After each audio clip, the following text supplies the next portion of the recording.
Habang tayo'y nabubuhay, meron tayong problema. Meron tayong pagsubok, meron tayong pagdurusa. Amen?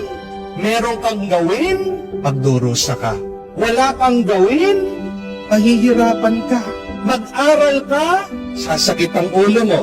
Huwag kang mag-aral, mahihirapan ka maghanap ng trabaho. Amen? Magtrabaho ka, may stress ka.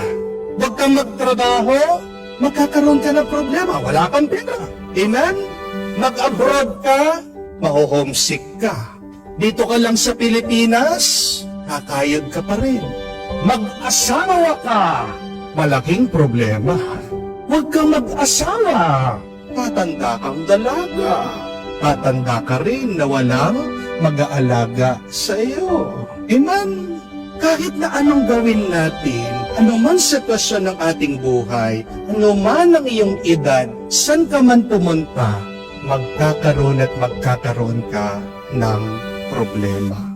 At kahit ang ating pagsunod sa Diyos, wala tayong maririnig mula kay Jesus na sinasabi niya na, sumunod kayo sa akin, aalisin ko lahat ng inyong mga problema. Ang palagi lang sinasabi ng ating Panginoon, huwag kayong mag-alala. Ang inaalis ng Diyos sa atin, yung ating mga takot, hindi yung problema. Ang sinasabi pa nga ni Jesus sa atin, kung gusto nating sumunod sa Kanya, kunin natin ang ating mga krus, buhatin natin at sumunod tayo sa likod niya. Tingnan niyo po yun.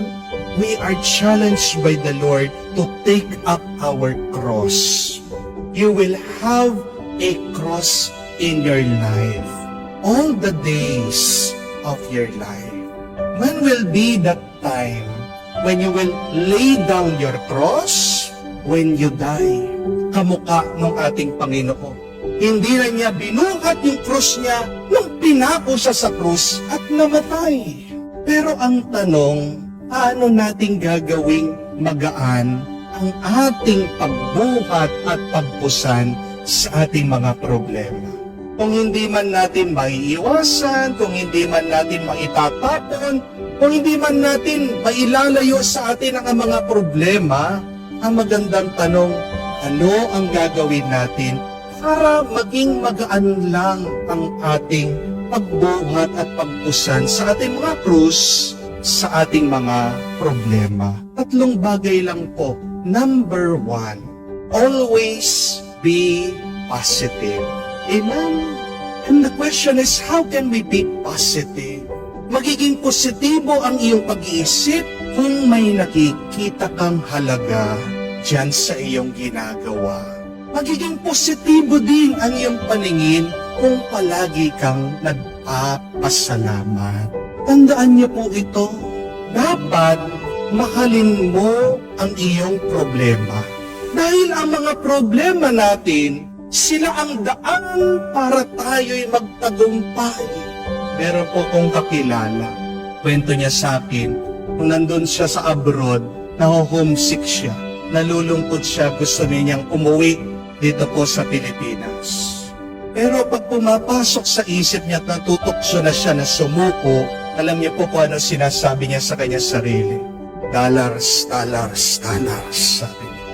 Kahit na mahirap yung trabaho sa ibang bansa, yun yung pinagmumulan ng kanyang pagpapala, ng bendisyon para sa kanyang pamilya.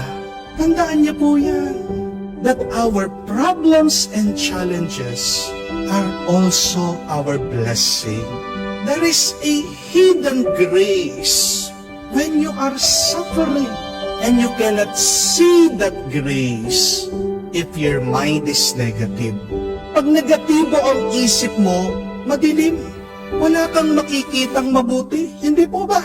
Ganyan kahalaga na dapat ang ating mga isip positibo, dahil pag positibo ang iyong pag-iisip, maliwanag niyong paningin, makikita mo ang kabutihan ng anuman pagdurusa at paghihirap na iyong pinagdadaanan. Secondly, be loving. Pag wala talagang pagmamahal sa iyong ginagawa, magiging mabigat. Kahit na magaan yung iyong ginagawa, Pag walang pagmamahal sa iyong puso, kahit yung magaan na pagwawalis, napakabigat ng walis para sa iyo. Di po ba? Pag walang malasakit sa iyong puso, kahit yung magaan na paghuhugas ng pinggan, kinatatamaran mo. Di po ba? Ano ang ibig sabihin ng pagmamahal? What does love mean? Simple lang po, huwag niyong kalimutan.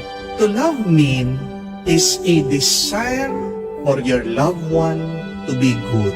Love means extending, giving yourself for the good of your loved one. Alam na alam mo, nagmamahal ka. Paano? Pag kinatutuwa mo, yung iyong pag-aalay, yung iyong pagbibigay, yung iyong pagsasakripisyo, dahil nakikita mo, napapabuti yung iyong minamahal. Pag wala ng tuwa, pag wala ng pagnanasa na mapabuti yung iyong minamahal, nagkukulang ka na sa pagmamahal. Hindi ka na tunay na nagmamahal.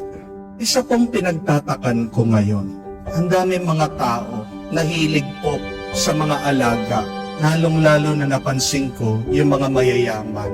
Yan po yung bagong bisyo nila Mga alagang aso, alagang pusa. Ang hirap kaya nag-aalaga. Di po ba? Pag meron kang alaga, parang nag-alaga ka na rin po ng tao. Pag nagkasakit yan, dadalhin mo dun sa vet, bibili ka ng gamot, gagastos ka.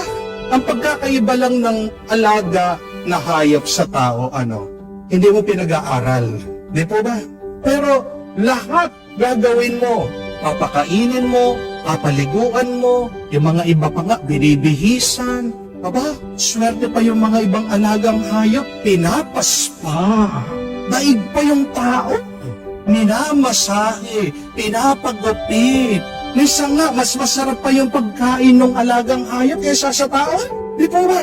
Makikita mo, binibili, pinagluluto pa, steak. Kaya nga minsan, nakakatukso. Parang gusto mo sabihin, sana aso na lang ako. Pero ito po yung nakakapagtaka, tingnan nyo. Ang hirap nag-aalaga ng hayop, pero kinakaya. Bakit? May pagmamahal. Bakit? Bumibigat na yung loob mo dyan sa iyong trabaho. Bakit wala ka ng loob sa inyong pagsasama kayong dalawang mag-asawa? Dahil marahil nawala na ang tunay na pagmamahal. Gusto mong maging magaan ang buhay. Yan yung isang grasya, pagdasal mo sa Diyos. Nabigyan kanya, turuan kanyang tunay na magmahal. Na maging nais mo ang pagbibigay na yung sarili at yung iyong kinatutuwa ay yung ikabubuti ng iyong pinamahal.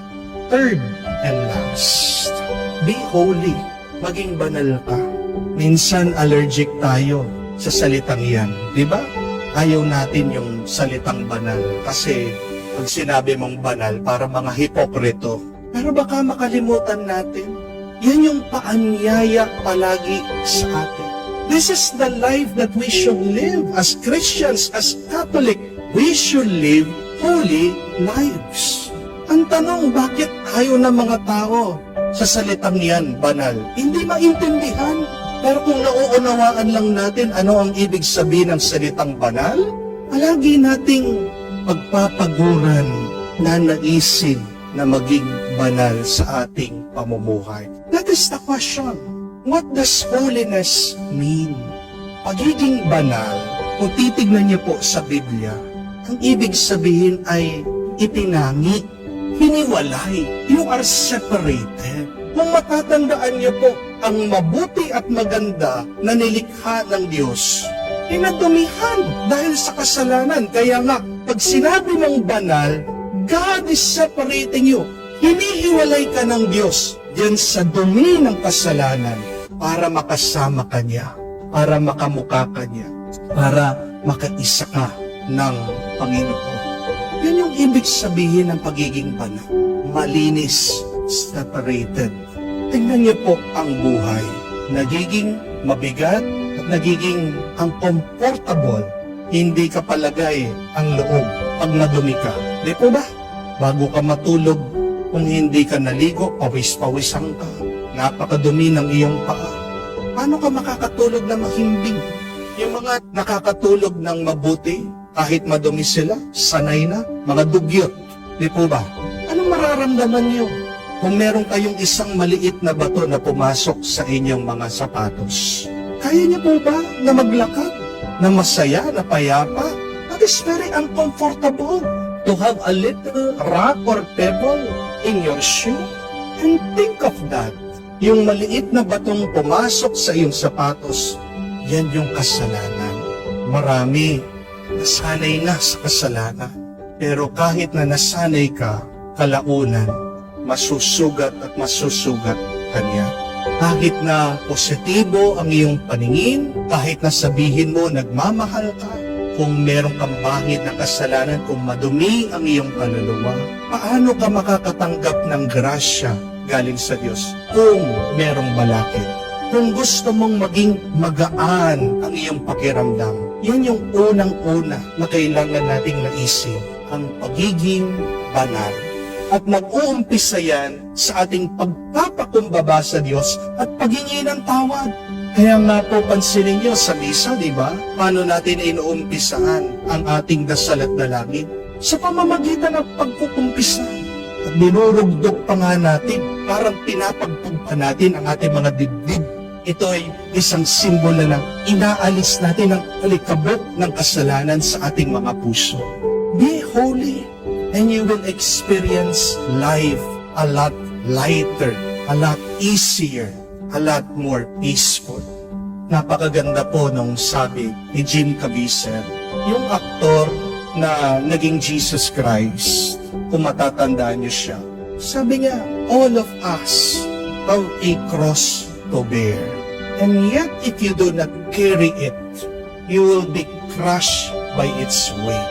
Oo nga po, kung hindi mo bubuhatin, hinahawakan mo lang, ikaw ay madadaganan ng iyong problema. Mas madali, pag binuhat mo, masasanay ka rin, at sa iyong pag-usad, sa iyong paglalakbay, gagaan din yan. Paano? Sa tulong ng Diyos, sa pamamagitan ng ating paghingi ng grasya sa Kanya. Huwag natin hihilingin sa Diyos na alisin ang mga krus na ito. Mas mainam, mas maganda ang hilingin natin. Isang malinaw na pag-iisip, isang totoong pagmamahal, at banal na kaluluwa.